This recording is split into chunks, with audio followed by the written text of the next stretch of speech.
Welcome back. It's Cece and Jason, I'm Jason.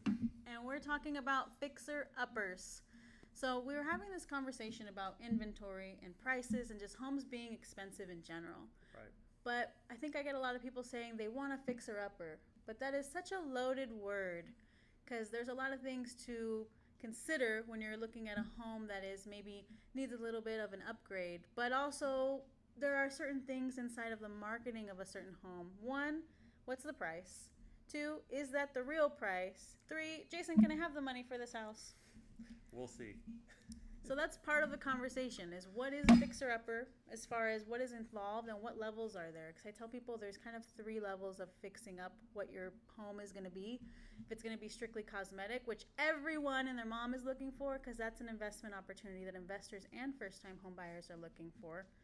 And also if you're doing, some updated maintenance. This house has been hanging out at grandma's house. They haven't done a whole lot of work to it. Some of those things need to be updated into the new codes that are relevant now. And then above and beyond, you want to force equity into something like that. Add a bedroom, add a bathroom, things like that. I think the most important question is, can I have some money so I can go buy this fixer-upper?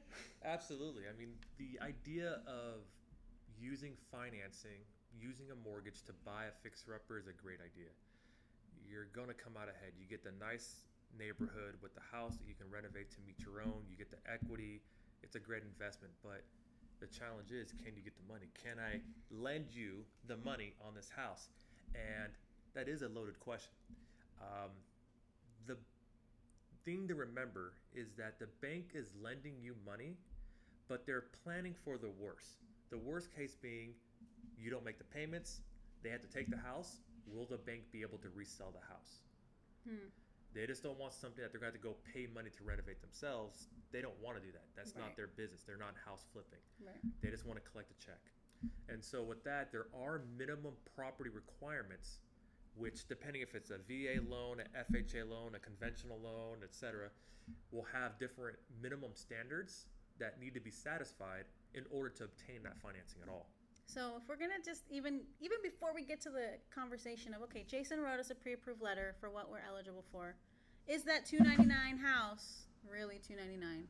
Because a lot of times we're talking about the value of what is the dirt. They want the dirt. Sometimes the total knockdown. I went to go see one with one of my investor clients.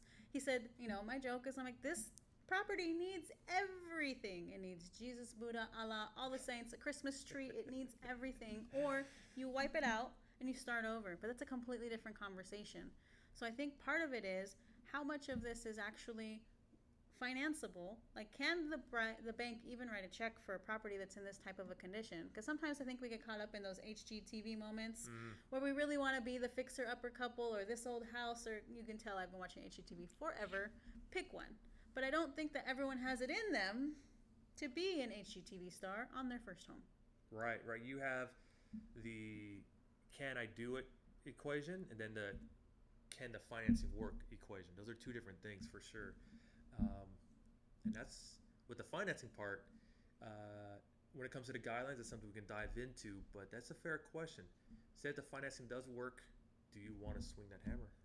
It's a whole nother conversation of how much work, and I say sweat equity, right? Because we're talking about Bay equity can write you a check, but are you going to have the sweat equity to do the work to get it done? Consider on the human side, we're talking about real estate, we're talking about property. Are you going to spend every weekend at your house at Home Depot working on project X, Y, and Z? Are you going to subcontract this to find contractors that you're going to then interview, right? Because you're going to interview your contractors and figure out which is the best bid. There's a lot of work that goes into behind the scenes of the unsexy side of HGTV and what goes into, okay, if we get the loan, how do we use these funds to make this the house that we want, Right. make this house that's livable, but that goes into your different standards of which loans are eligible for these types of properties. Is it DIY or are you hiring contractors? DIY has one set of issues where you're busy every weekend and you may have a kitchen or a bathroom you can't use for a while. Or you're hiring contractors and you need to make sure that they stick to their schedule, that the prices don't change, that you're not getting, starting with one bid and ending up with another. Yeah, it's an intimidating task, but the reward is real. If you can go through it and you can manage it and the surprises are minimal, you can walk away with a good amount of equity. I've grown up on construction sites, so I know, like, when I walk into a house, walls are just a conversation as far as I'm concerned. But once you get past that point, like reimagining to reimagine, is it worth it to do that much? Or should you just get the house that's ready? You might spend a little more, but if you're going to be spending all of this time and money to update a fixer-upper to a standard of living that you like Jason said, if it's a bathroom you can't use, is it really a two-bathroom house? If that one bathroom's inoperable for 6 months, 4 months, hopefully just a couple weeks. Are there babies in the house, kids in the house? Do you even have the time to do it? Because a project may look on HGTV, oh, a new bathroom only takes 3 days, 4 days. But if you're doing it yourself, where are you going to find these magic 3 days of extra time to do it? It's not for everybody. Not everyone has that extra time. So I think the conversation is time and money. Because if it's a time conversation, like Jason said, if you're going to DIY it, that's a conversation that's 100% centered on time. Versus if you're going to fund it, that's going to be a money conversation on if you're going to pay for the contractors to have the work done. Then the decision becomes, are you going to be living there during the work? Or would you rather just have a home that's ready to live in? That it's going to be a different game on what your incentives are and what your priorities are. And that's what we have to say about fixer-uppers. Let us know what you think. No, there's so much more we can talk about. It's a whole extra HGTV segment. Okay, well, there's also talking about financing. If you want to actually try to get it with financing, that's something that I did with my first house. I used a actually down payment assistance program where I did 0 down payment, so I kept the money in my pocket to do the renovations. It's not every property can do that, very few, but if you do and you are up for it, because I didn't have any kids, my weekends, I didn't do anything. It was great for me. It worked out great.